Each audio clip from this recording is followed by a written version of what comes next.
1장 인쇄기의 낮은 소리. 유림의 인쇄소는 잉크 냄새로 하루를 시작했다. 문을 열면 먼저 종이가 바스락거리며 깨어났고 이어서 인쇄기가 낮은 숨처럼 돌아갔다. 그 소리는 언제나 일정했다.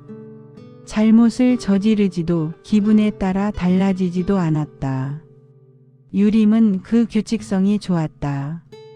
사람과 달리 기계는 마음을 상하게 하지 않았다. 인쇄소는 부모에게서 물려받은 것이었다.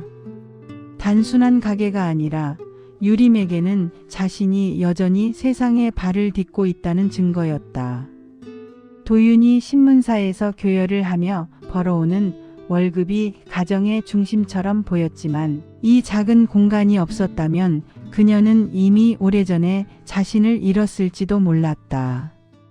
몇 달 전 은행과 관련된 일이 생긴 뒤부터 집안의 공기는 달라졌다. 유림이 인쇄소를 담보로 내놓지 않겠다고 한 선택은 그녀에게는 너무나 당연한 일이었지만 도윤에게는 받아들일 수 없는 일이었다. 그 이후로 그의 시선에는 늘 계산이 섞여 있었다. 유림이 무언가를 할 때마다 그것이 얼마나 쓸모 있는지, 얼마나 도움이 되는지를 재고 있는 듯 했다. 유림은 점점 말을 아끼게 되었다. 말은 언제나 오해로 돌아왔고 설명은 비난으로 이어졌다. 집에서는 가급적 조용히 움직였다. 식탁 위에 컵을 옮길 때도, 아이의 책가방을 정리할 때도 소리를 줄였다. 마치 자신이 이 공간에 없는 사람처럼. 아이 역시 집안의 공기를 느끼고 있었다. 텔레비전을 보다가도 도윤의 발소리가 들리면 몸을 움츠렸고 웃다가도 갑자기 표정이 굳어졌다. 유림은 그 모습을 볼 때마다 가슴이 죄어왔다. 아이가 두려움을 배우는 속도가 너무 빠르다고 느껴졌다. 밤이 되면 유림은 인쇄소로 내려갔다. 아무도 없는 공간에서 혼자 종이를 정리하고 주문서를 다시 묶고 기계 위에 먼지를 닦았다. 이곳에서는 누구도 그녀를 무능하다고 평가하지 않았다. 종이는 그녀의 손에 따라 정확하게 접혔고 잉크는 제자리에 찍혔다. 적어도 이곳에서는 그녀가 쓸모없는 사람이 아니었다. 그러나 그날 문을 잠그고 돌아서며 유림은 처음으로 불안해졌다. 이 인쇄소마저 위태로워질 수 있다는 생각이 들었기 때문이다. 만약 이 공간을 잃는다면 자신이 무엇으로 남을지 떠올릴 수 없었다. 인쇄기의 낮은 울림이 멈춘 밤 유림은 그 침묵이 너무 크게 느껴졌다. 아직 아무 일도 일어나지 않았지만 무너질 준비를 하는 소리만큼은 분명히 들리고 있었다. 2장 천천히 지워지는 것들. 유림은 한때 자신이 꽤 단단한 사람이라고 믿었다. 인쇄소를 물려받아 혼자 운영하며 결혼과 출산을 거치면서도 하루하루를 버텨냈다. 겉으로 보기엔 평범했지만 그 평범함을 유지하기 위해 얼마나 많은 것을 눌러두고 살아왔는지는 아무도 알지 못했다. 결혼 초반의 도윤은 지금과 달랐다. 적어도 그렇게 보였다. 말이 적고 차분했고 유림이 인쇄소에서 늦게까지 일하는 것도 이해해주는 듯 했다. 그녀는 그 침착함을 성숙함으로 착각했다. 시간이 지나며 그것이 단지 감정을 드러내지 않는 방식이라는 걸 알게 되었지만 그때는 이미 너무 깊이 들어와 있었다. 아이를 낳고 집에 머무는 시간이 늘어나자 그녀의 세계는 급격히 좁아졌다. 주문서와 기계 소리로 채워져 있던 하루가 이제는 집 안의 시간표로 대체되었다. 유림은 그 변화에 적응하려 애썼지만 자신이 점점 희미해지는 느낌을 지울 수 없었다. 도윤의 태도는 그 무렵부터 달라지기 시작했다. 집안의 일들이 자연스럽게 유림의 몫이 되었고 그 부담이 당연한 것처럼 굳어갔다. 그는 늘 바쁘다는 이유로 빠져나갔고 유림은 설명할 수 없는 피로 속에서 하루를 넘겼다. 그는 점점 그녀의 시간을 가치 없는 것으로 취급했다. 집에서 보내는 시간, 아이와 함께하는 시간, 인쇄소에서 보내는 시간까지도 마치 아무 생산도 하지 않는 것처럼 여겨졌다. 유림은 그 시선을 느끼며 스스로를 의심하기 시작했다. 정말 내가 아무것도 하지 않는 걸까? 라는 질문이 마음속에 자라났다. 그 질문은 조용히 그녀를 갉아먹었다. 처음에는 웃어넘기던 말들이 어느 순간부터는 잠들기 전까지 머릿속을 맴돌았다.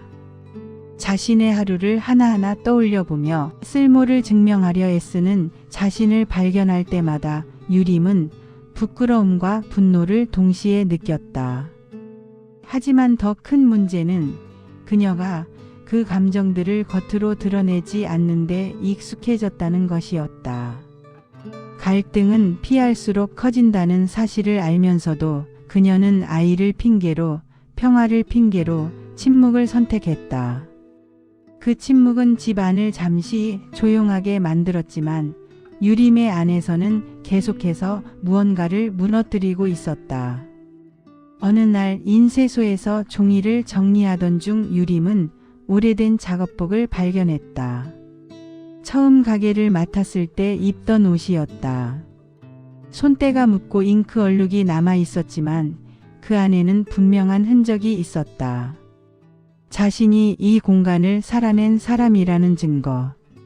그 옷을 들고 한참을 서 있던 유림은 자신이 언제부터 이렇게 지워지고 있었는지 떠올려 보았다. 소리 없이, 설명도 없이, 마치 원래 없었던 사람처럼. 그리고 그 순간 그녀는 아주 희미하게나마 깨닫기 시작했다. 이 삶이 힘든 이유는 단지 피곤해서가 아니라 자신이 점점 사라지고 있기 때문이라는 것을. 3장. 금이 가는 소리. 유림은 자신이 얼마나 오래 참아왔는지 정확히 기억하지 못했다. 다만 어떤 날부터인가 숨을 쉬는 것조차 허락받아야 하는 느낌이 들었다. 집안의 공기는 늘 긴장으로 가득 차 있었고 작은 소리 하나에도 몸이 먼저 반응했다. 그녀는 그 반응이 너무 자동적이 되어버린 것이 두려웠다. 그날도 특별한 사건은 없었다. 그렇기 때문에 더 분명했다. 사소한 일로 시작된 분위기의 변화, 그리고 그 변화가 곧 집 전체를 장악하는 익숙한 흐름. 유림은 그 패턴을 너무 잘 알고 있었다. 이 흐름 속에서는 어떤 말도 안전하지 않았다. 침묵조차 잘못 해석될 수 있었다. 그녀는 부엌에서 아이의 간식을 준비하며 손이 떨리는 것을 느꼈다. 자신이 아니라 아이가 이 긴장 속에 놓여 있다는 사실이 더욱 견딜 수 없었다. 아이는 이미 목소리의 높낮이로 어른의 기분을 가늠하고 있었다. 그것이 유림의 마음을 가장 깊이 아프게 했다.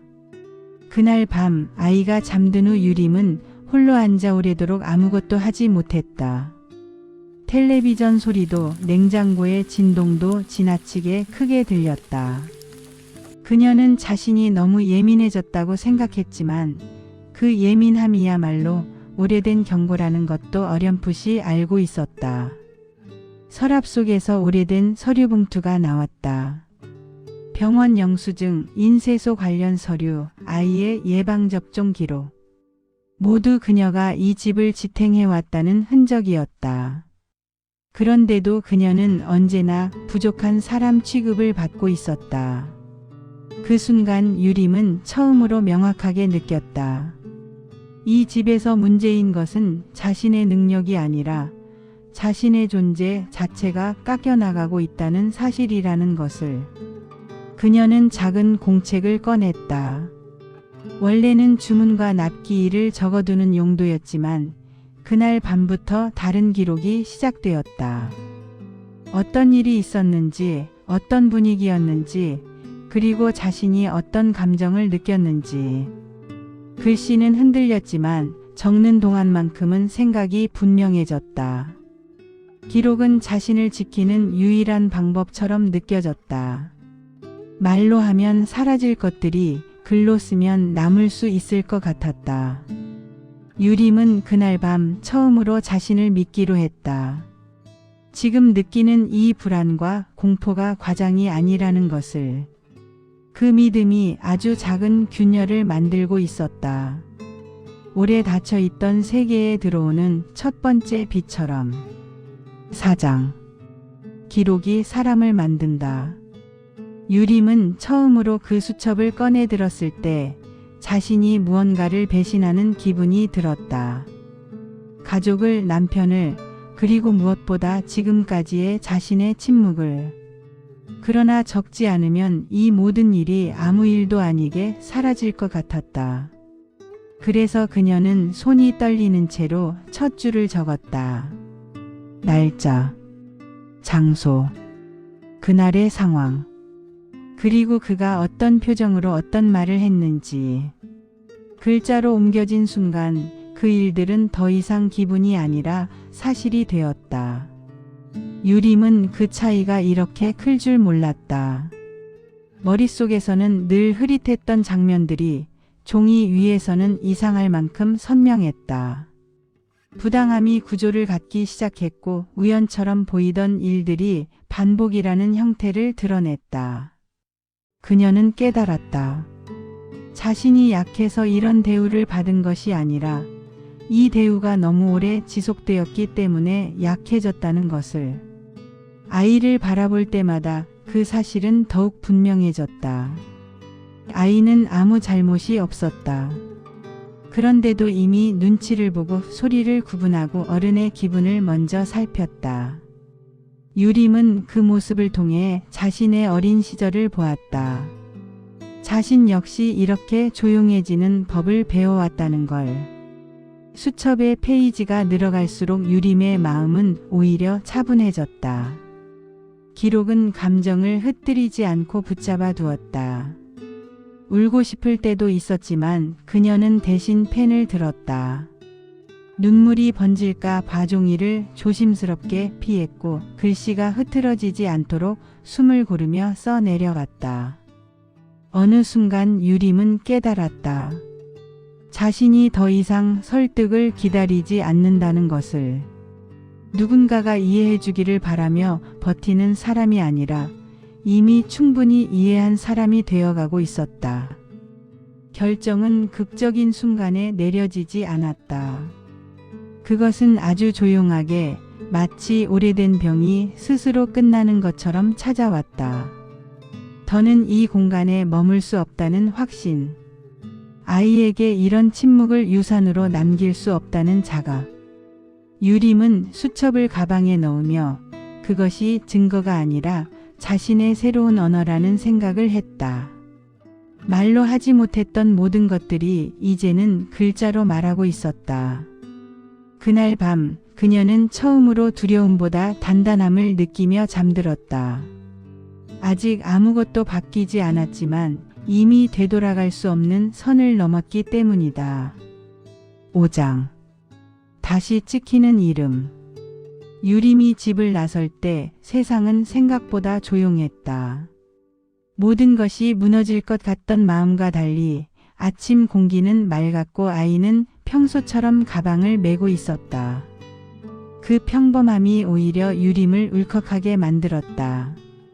자신이 지키고 싶었던 것이 바로 이것이었다는 걸 이제야 알았다. 비명도 폭발도 아닌 이렇게 아무 일 없는 아침. 인쇄소는 잠시 문을 닫았지만 유림의 안에서는 오히려 무언가가 처음으로 열리고 있었다. 서류와 수첩을 들고 상담실에 앉아 있는 동안 그녀는 떨리지 않았다. 기록은 그녀의 기억을 대신해 주었고 그녀는 더 이상 자신의 경험을 증명하려 애쓰지 않아도 되었다. 아이를 안고 집으로 돌아오던 날 유림은 처음으로 두려움보다 안도감을 더 크게 느꼈다. 불확실한 미래보다 이 침묵에서 벗어났다는 사실이 더 선명했기 때문이다. 며칠 뒤 인쇄소 문을 다시 열었을 때 햇빛이 종이 위로 쏟아졌다. 기계는 여전히 같은 소리로 돌아갔고 종이는 똑같이 흘러갔다. 달라진 것은 유림이었다. 그녀는 이제 이 공간에 숨지 않고 서 있었다. 아이와 함께 주문표를 정리하며 유림은 아이의 이름을 불러보았다. 그 이름은 종이 위에 찍힐 때보다 훨씬 따뜻했다. 아이는 웃으며 대답했고 그 웃음 속에는 더 이상 긴장이 없었다. 유림은 깨달았다. 자신이 완전히 회복된 것은 아니지만 다시 시작할 수 있는 사람이 되었다는 것을. 무너졌던 자신을 하나하나 주워 담아 다시 찍어내는 과정이 이제 막 시작되었다는 것을. 인쇄기의 소리가 공간을 채웠다. 그 소리는 더 이상 도망칠 곳이 아니라 유림이 살아있다는 증명이었다.